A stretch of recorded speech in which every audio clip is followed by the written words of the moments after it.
હાય, કેમ છો ગુચુસ?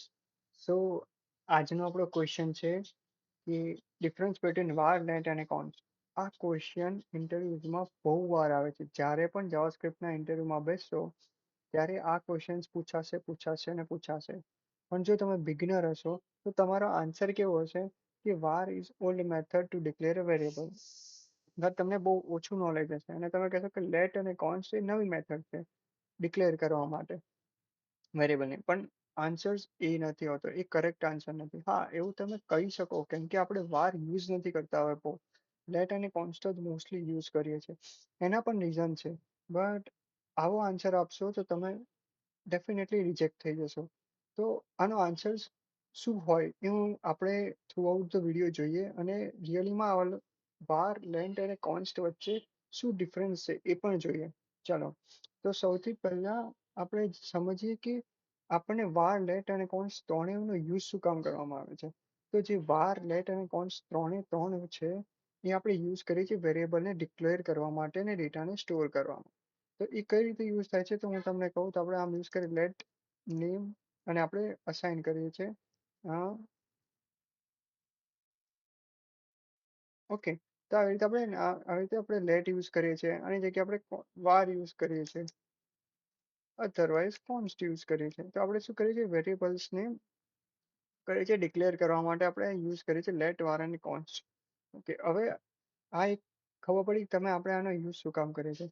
હવે એ શું છે કે આપણને એવું લાગતું છે કે વાર લેટ અને કોન્સ્ટ ત્રણ એવું છે તો સેમ કામ સેમ છે કે વેરિયેબલ્સને શું કરવાનું આપણે જે છે ડિક્લેર કરવાનું ને સ્ટોર કરવાનો ડેટાને. હવે તો ત્રણેય ડિફરન્ટ ડિફરન્ટ કેમ જ્યારે કામ સેમ છે તો ત્રણ કીવર્ડ્સની જરૂર શું કામ કન્ફ્યુઝન ક્રિએટ કર્યું આ લોકોએ અગર સેમ જ વર્કિંગ હોય તો. તો હવે આપણે એ સમજીએ કે આ વસ્તુ એ લોકોએ કેમ ઇમ્પ્લિમેન્ટ લાવ્યા, વાર લેટ અને કોન્સ્ટ ત્રણે ડિફરન્ટ કેમ બનાવે. તો સૌથી પહેલા આપણે સમજવાની ચાલુ કરીએ વારથી. તો ઓરિજિનલી છે ને જ્યારે જાવાસ્ક્રિપ્ટ બનાવવામાં આવી હતી ને ત્યારે ખાલી વાર જ હતું. ઓકે, ત્યારે કોઈ લેટ અને કોન્સ્ટ હતું જ નહીં. કોઈ બી વેરિયેબલ્સ તમારે બનાવો તો તમારે એને ડિક્લેર કરવું પડે વાર વેરિયેબલ નેમ અને ડેટા અસાઇન કરવાના. તો એવી રીતે પહેલા થતું હતું જ્યારે અર્લી ડેઝ હતા. હવે જ્યારે વાર એકલું જ હતું ને તો એક પ્રોબ્લેમ આવતી હતી. પ્રોબ્લેમ શું હતું કે વાર જે છે ને એને તમે થ્રુ આઉટ એપ ક્યારે બી રીડિક્લેર અને રીઅસાઇન કરી શકો. હવે રીડિક્લેર અને રીઅસાઇનનો મતલબ શું? રીડિક્લેર મતલબ કે અગર મેં કોઈ વેરિયેબલ બનાવ્યો છે એબીસી અને હું એમાં કોઈ વેલ્યુ અસાઇન કરું છું 1, તો હું આને 10,000 લાઈન લેટ સપોઝ મેં અહીંયા મેં 1,000 લાઈનનો પછી કોડ લખ્યો 10,000 લાઈન ને પછી પાછો હું વારને એબીસી કરી અને હું બે આવી રીતે અસાઇન કરી શકું છું. તો આ છે ને આમાં કોઈ રિસ્ટ્રિક્શન નહોતું કે એકવાર ડિક્લેર થઈ ગયા પછી તમે એને બીજી વાર ડિક્લેર કરી શકો એવું કોઈ રિસ્ટ્રિક્શન નહોતું. તો આના કારણે શું થતું હતું જ્યારે બહુ મોટી પ્રોડક્ટ બનાવવામાં આવતી કોઈ તો આમાં ગ્લિચ આવતા હતા ક્યારેક લાઈક ડિસ્પ્લે કરવામાં, ડેટા ફેચ કરવામાં, ડેટાને મેનિપ્યુલેશન કરવામાં બહુ જ બધા પ્રોબ્લેમ આવતા હતા અને બગ્સ ક્રિએટ થતા હતા. તો એટલે શું થતું હતું કે એ વાર બહુ પ્રોબ્લેમ્સ અને બગ્સ ક્રિએટ કરતું હતું. તો એના માટે એ લોકો શું સોલ્યુશન ઇમ્પ્લિમેન્ટ કર્યું, એ લોકો લઈ આવ્યા લેટ અને કોન્સ્ટ. હવે એ લોકોએ સોલ્યુશનમાં આપણને બે કીવર્ડ્સ આપ્યા, એક લેટ અને એક કોન્સ્ટ. તો હવે આપણે બંને સમજીએ કે લેટ અને કોન્સ્ટ બે શું કામ આપ્યા, એક કેમ ના આપ્યો. તો સૌથી પહેલા આપણે સમજીએ લેટ. ઓકે, તો લેટ કીવર્ડ હવે આપણે જ્યારે બી કોઈ લેટનો યુઝ કરીએ છીએ તો લેટ નોર્મલી શું કરી શકીએ આપણે વેલ્યુને એકવાર આપણે ડિક્લેર કરી દીધી પછી આપણે વેલ્યુ રીઅસાઇન કરી શકીએ પણ રીડિક્લેર ના કરી શકીએ. હવે એક્ઝામ્પલ રીતે સમજાવો તો લેટ સપોઝ મેં અહીંયા લેટ નેમ જે છે ઓકે અહીંયા ગુજ્જુ કરીને એક અસાઇન કરી દીધું. હવે છે ને હું એને રીડિક્લેર કરી શકું, નેમ લખી અને એની અંદર ગુજ્જુ કોડર ભાઈ લખી શકું. બટ હું આ રીતે ના કરી શકું let name is equal to Gujju અને લેટ નેમ ગુજ્જુ કોડર. અગર હું આવી રીતે કરીશ ને તો મને જાવાસ્ક્રિપ્ટ એરર આપી દેશે. એટલે એ વસ્તુ હું કરી જ નહીં શકું. તો આ રીતે એ લોકો શું કર્યું રિસ્ટ્રિક્ટ કરી દીધું એક વસ્તુ કે તમે એને રીડિક્લેર ના કરી શકો, રીઅસાઇન કરી શકો પણ રીડિક્લેર ના કરી શકો. ઓકે, તો લેટ કીવર્ડ શું કામ યુઝ થાય કે આપણે રીઅસાઇન કરવું હોય કોઈ વેરિયેબલને આગળ જતા, જેમ કે જરૂર પડશે કે અત્યારે મેં 10 લીધું છે, અત્યારે મેં કાઉન્ટ 0 લીધો પણ મારે આગળ જતા એને અપડેટ કરવો છે તો હું શું કરીશ એને પહેલા કાઉન્ટ 0 લઈ લઈશ અને પછી કાઉન્ટને અપડેટ કરીશ જ્યારે જરૂર પડે છે. ઓકે, તો લેટ આપણને રીઅસાઇન કરવાની કેપેબિલિટી આપે છે. ઓકે, આપણે એને રીડિક્લેર નથી કરી શકતા. હવે વાત કરીએ કોન્સ્ટની. તો કોન્સમાં ના તો આપણે એને રીઅસાઇન કરી શકીએ છીએ, ના તો રીડિક્લેર કરી શકીએ છીએ. ઓકે. તો જેમ લેટમાં આપણે શું કરતા હતા, જેમ કે અહીંયા લેટ લીધું હતું, નેમ લખ્યું હતું ગુજ્જુ અને નેમને કોડરભાઈ કરીને રીઅસાઇન કરી શકતા હતા વેલ્યુ.